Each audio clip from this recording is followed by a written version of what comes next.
What is going on, ladies and gentlemen? Welcome back to the 2000s. Today's episode is going to be an interesting one. We just recently, last time, did a Power Rangers in Space review and whatnot with my cousin Theo as he was getting into Power Rangers because of Fortnite and stuff like that. So he watched that whole season, and he ended up watching a little bit of Lightspeed Rescue as well. And so this originally was going to be me and him doing it again like we did for In Space, but I think he kind of fell off. He hasn't really updated me on what he's, where he's at or how much he's been watching and stuff like that. So I think he kind of fell off, whereas I went and watched the whole season, which I had already seen, obviously, a big Power Rangers fan, but I went and rewatched the whole season with him. I think he kind of fell off. So I have a ton of notes here, and I figured, well, I'm not going to scrap this video. I'll just do it myself and make that the Back to the 2000s, podcast for the month and whatnot. So yeah, let's dive into Power Rangers Lightspeed Rescue. I do just have a bunch of notes. I'm not ordering this by episode and things like that. It's just a bunch of notes of what I kind of wrote down as I would just watch different episodes and different arcs and things like that. So my first one is maybe my biggest takeaway here is the Titanium Ranger. I love the Titanium Ranger. I love Ryan. I think his suit looks great. The first, America exclusive Power Ranger or whatever it was. So that's history in itself. But I think the suit looks great. But where I really lock in with Ryan is I love the story about Captain Mitchell having to make a deal with the devil essentially and having to sacrifice Ryan, or at least sacrifice his Ryan, I guess, what I'm saying, having to basically give him up in order to save his life. And then the thing with the snake tattoo and things like that, I just think it's a really good story. I think a lot of Six Rangers have a lot of really intense, deep, emotional stories, like Ryan, Magna Defender, and things like that. So yeah, I really enjoyed the Titanium Ranger. The character of Vipra has a really good character design, but she is probably the worst actor. And no offense to the lady that portrays that character and stuff like that, but the acting may be the worst acting I've ever seen in Power Rangers, which is interesting because there's a lot of really bad acting throughout different seasons. The rest of the villains are pretty forgettable though, except for Olympus. Olympus obviously is a pretty big character and whatnot, and Queen Banshira, but the rest of not the goons, but the in between, just being a goon and being a main villain, those villains are kind of forgettable to me. But I do say the goons, I forgot what they're called, but the bat kind of things, that was a cool design. I've always enjoyed their design of kind of a black bodysuit with wings and circular, kind of almost goggle-y kind of eyes and stuff like that. I always thought was pretty good. Carter Grayson is him, the Red Ranger, one of my favorite Red Rangers, and I wrote here that he's basically Captain America. He's literally Power Rangers Captain America for sure. Just fearless, brave, but he also, when I say fearless, he kind of learns to become a little fierce. There's times where, from the jump, he's fearless in the sense that he'll run into a burning building, but then as he goes through the season, there's times where he doubts himself, or he may be concerned, and Captain Mitchell has to lock in, or his team kind of, comes to help him out and things like that. So I think he has a really good character development of being fearless and being the leader, but also having moments where he may be kind of weak and he has to kind of overcome that, and he has really good character development. And again, yeah, just kind of Captain America, just all around, American boy, stand up for what's right, and lead the team to victory, which I think he does. So he is one of my favorite Red Rangers for sure. I think he is just really great. Dana is a great, strong member of the team and a great dynamic with her dad, and Ryan. I always think that's great. Yeah, I think she has a good, she's the heart of the team for sure. She has the foundation, I guess, of the team, really. She holds everybody up, as well as being the one, she's the one when we start the season that is already a part of this, obviously because of her dad and stuff like that. So she has the most experience when it comes to, I guess, being in the system of the program that they're in.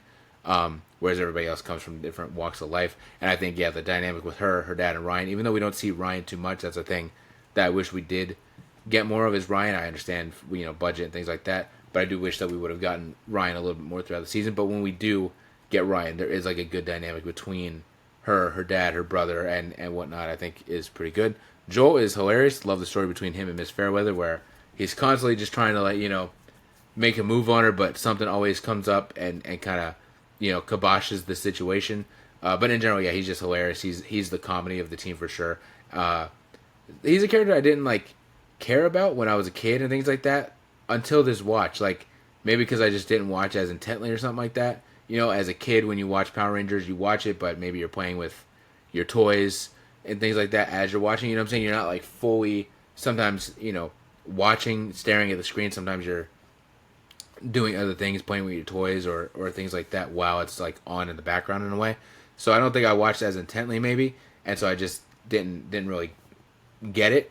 This watch along, I was like, yeah, Joel might be my second favorite character behind like Carter, because he is just hilarious, man. Every time he's on screen, there's just like some great hilarious moment that happens. And again, the Miss Fairweather kind of relationship is like really fun and whatnot. And he kind of gets the girl at the end, I believe, right? They ride off into the sunset or whatever. Chad is cool. I love that he's got like the honorable, kind of respectful vibe to him. You know, like don't worry, he's not afraid to like throw hands, but he is very. I mean, they have the whole segment in one of the episodes where him and Kelsey are like training, and some dude comes up and is being just being like a unfavorable person to him, and Chad, instead of just throwing hands immediately or whatnot, Chad kind of tries to be respectful about it, kind of laugh it off, kind of tries to de-escalate the situation with this like asshole biker dude, and it wasn't until that guy initiated the physical thing to where that Chad defended himself and whatnot. So I do enjoy like him training with his master and things like that, and having like that kind of respectful kind of vibe to him. I thought was always like a cool part of his character.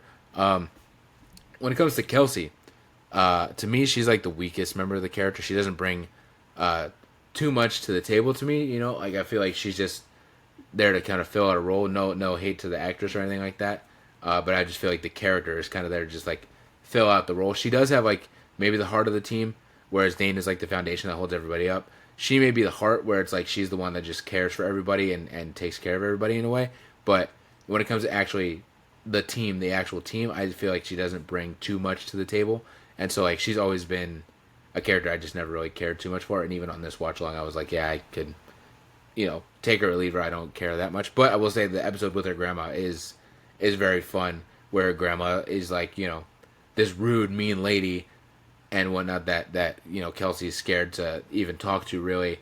And then in the end, the grandma kind of comes around. There's a similar episode in Space, not where the grandma's rude, but there is a grandma episode with the Yellow Ranger, so maybe that was a trend or something like that. But yeah, in Space there was an episode with Ashley and her grandma trying to hide the Power Ranger stuff and da. And this one, it's similar where I think it was Kelsey needed like a diamond or something that was like, crucial to the villains not getting, and the grandma owned it or something like that, and Kelsey's trying to get it, and the grandma's being rude and weird and annoying, and then in the end the grandma comes and like saves the day and helps them out and whatnot. So I did like that episode, but in general, Kelsey's just not one of my characters. The Zords in this show, they're just okay. There's nothing too special, but the Rail Zords, I believe they were called, where it's like the train that kind of comes together. I did like the like transformation of the rails into the Megazord. I thought that was really cool, but the Zords in general are just okay. But I also, like, me personally, when I watch Power Rangers, the Megazords are like such a big thing, but they were never that big for me. I don't know, maybe it's just a me thing, but like I've always seen people talk about the Megazords and which Megazord they love and da. I have never cared that much for the Megazords. I'm like when it comes to Power Rangers, I love the characters, I love the suit designs, I love the morph sequences, and the theme song. That's probably like the biggest things that I love about Power Rangers. So like the villains, the weapons, the Zords, those were never like my big appeal when it comes to watching Power Rangers. The morph sequence, though, speaking of things I love this morph sequence. I've seen some people say that they don't care for it, it's bad. I've always loved it. I always thought it was great. I love the aspect of them like going through the shield. I always thought was really cool, and like the them going through their own shield and the suit kind of morphing through them, like morphing to their body as they go through the shield. I always thought was really good, as well as like the quick morphs that this season may have some like the best quick morphs in Power Rangers history. Like the one with, I think Joel's like running and he quick morphs and like jumps through the shield, which is cool. But the real one that to me is the best one is the one with Chad, where he's fighting in the park and he does like a kind of like a tornado spin through the shield into his suit. I think that's one of the best morphs ever. I think it's so cool. So yeah, the morph sequence in general I think is really cool. I've always really enjoyed it. The theme song also fire. I love so many of these Power Rangers theme songs that I will just listen to them like they're just normal songs. You know what I'm saying? Like on my playlist. So I do love this theme song. I think it's great. I think the Saban era had like some really good theme songs. I think the Saban era and the Disney era, those are my favorite eras. That's like what I grew up in. But I do, maybe I'm biased, but I think those are the best theme songs. 'Cause I think once they got to like the Nickelodeon stuff, they just started kind of mashing like Mighty Morphin's theme song into their own version. You know what I'm saying? Whereas the Disney stuff and the original Saban stuff, it had its own personality and its own theme song. So yeah, I like the first responder kind of theme to it, because that was something that we hadn't seen in Power Rangers. Everything was like, it was like, you have Mighty Morphin and Zeo and stuff like that, and it all felt a little similar. And then you go to like a government funded, program for the Power Rangers, which I thought was a cool idea, and them going and getting, a pilot and a firefighter and what I thought was like pretty cool. I've always enjoyed that aspect. The morphers are cool, nothing too special. I do like the flipping panel that pops up, but yeah, they're cool. I like them. I think I'm gonna like a wrist morpher over anything else, over a cell phone or sunglasses and things like that. I've always loved the wrist morphers more than anything. I wrote here time episode was trippy. Oh, I remember what it was. I was forgetting. The episode where Carter is like stuck in a time loop. That was trippy. For a kid show, it was throwing me off a little bit, where he kept like reliving the same day. That was throwing me off, and I was like, man, this is kind of wild for a kid show. Like, it's kind of complex and kind of throwing me off. But it was a good episode nonetheless. The mermaid episode, maybe my most nostalgic in a way. The trauma of it, of like the mermaid and them catching the mermaid and things like that, was always like really sad for me as a kid. So I remember this episode a lot. But the most nostalgic episode is definitely Trakina's Revenge. So I have always had this DVD. I think I still have it back there, but I'm not gonna go grab it. I forgot what it's called, but it was like a collection of episodes. It was like one episode from Mighty Morphin, one episode from In Space, one episode or two episodes from like Lost Galaxy. It was like a lot of crossover stuff and whatnot. I forget. It's called like the Power Rangers Ultimate Collection, and it came out in like 2001, 2002, because the last episode is Forever Red. On that DVD was Trakina's Revenge, so that is the most nostalgic for me. The Lightspeed crossover with Lost Galaxy. I've always loved that. I believe it's a two-parter episode.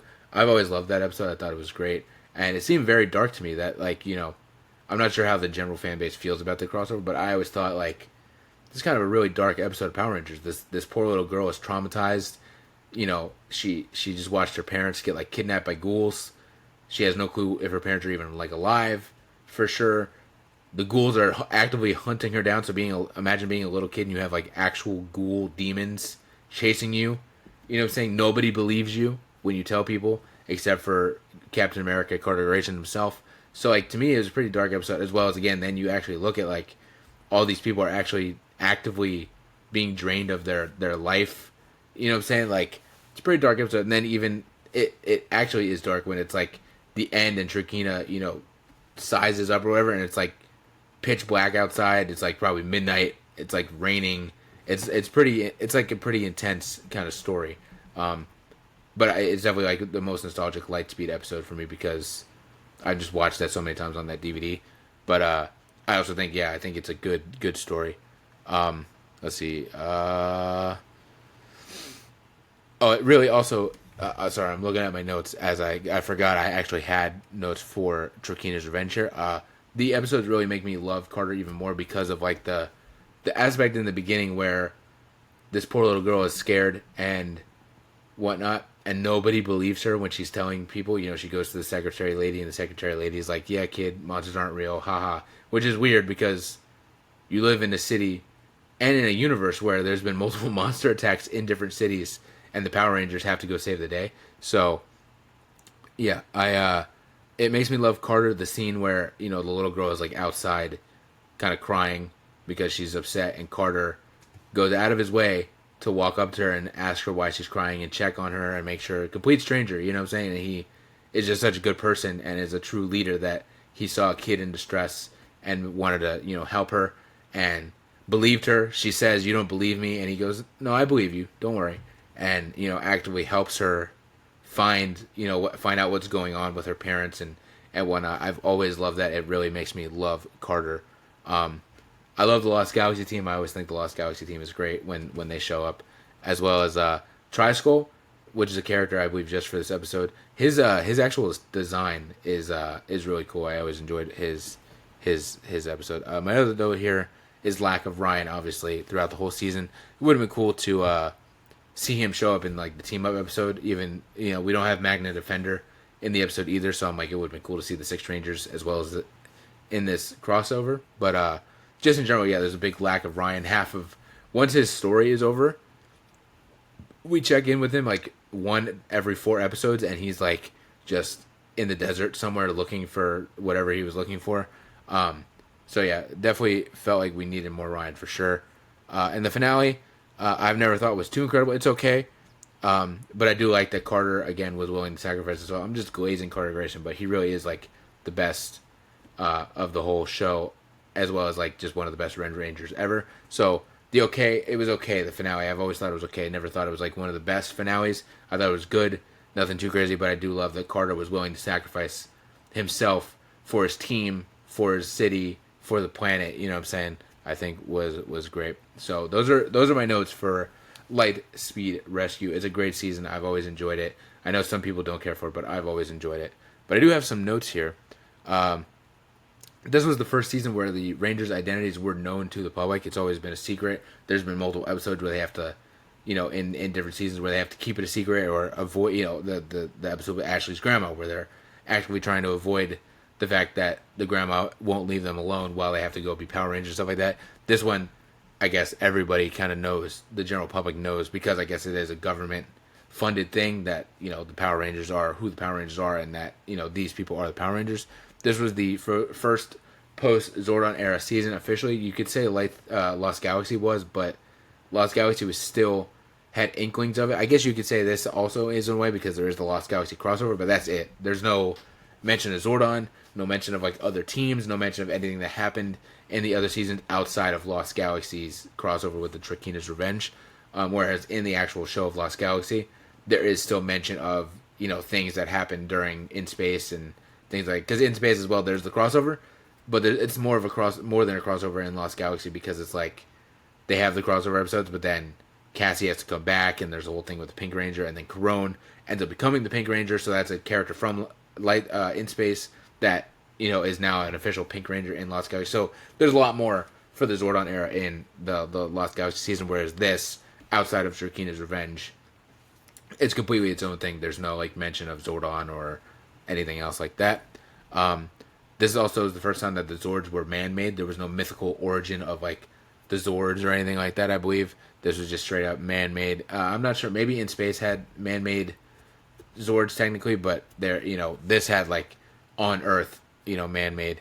And this is also the first season where they technically weren't teenagers, I believe. The Rangers were fully grown adults. So that's also interesting. And then Ryan is the first America exclusive Power Ranger. So those are my notes. But yeah, in general, I think it's a good season. I've always enjoyed it. Maybe it's nostalgia because I grew up, that was one of the seasons I grew up with. But in general, I think it's a great season. I think Carter Grayson is the standout character. I think he's the best. But there are some other great characters like Ryan and Captain Mitchell and Joel and Chad. So yeah, let me know what y'all think of this. Let me know if y'all want more Power Ranger reviews for Back to the 2000s podcasts. Or if you want more frequent podcasts. I normally do this once a month. But if you want, you guys want more, if you want it more frequently, I guess, let me know, and that's something I can work on. But yeah, with that, I will see y'all next time.